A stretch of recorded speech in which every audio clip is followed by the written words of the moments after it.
the MOU with Israel.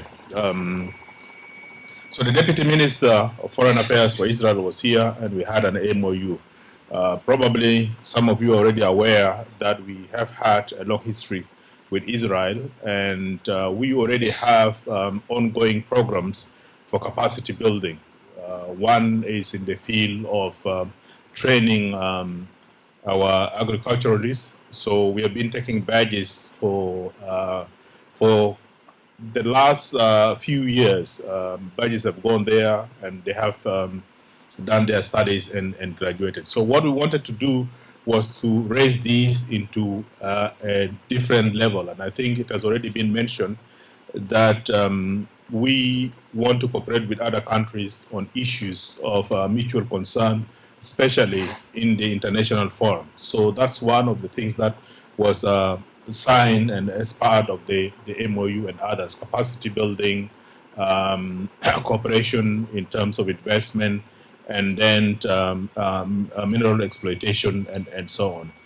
Now, I know that most of the social media has been flooded with the stories of the settlement of Palestinians here in South Sudan. And I think for most of you who have been following the history of South Sudan, and especially regarding the conflict that we have had that ended in the signing of the peace agreement and the secession of South Sudan, you know very well what the stand of Palestine, of the Palestinians, have been in regards to the South Sudanese question. So even just using your own common sense, Palestinians will never accept to be brought to South Sudan of all other countries. So I know that this has been a story that has been going on, and many people believe in it, but cross-checking. But I just want to assure you that as part of the MOU, there has never been any question that has been discussed. There has been never any discussion on the issue of Palestinians being resettled in South Sudan. So that's to just clarify that. Now, the second thing that I would want to answer is in terms of bilateral relationship is about Sudan. Yes, as stated in the statement, we had the deputy chair of the Sovereign Council of Sudan, Malik Agar, was here, and he had high-level discussions with the leadership of the country.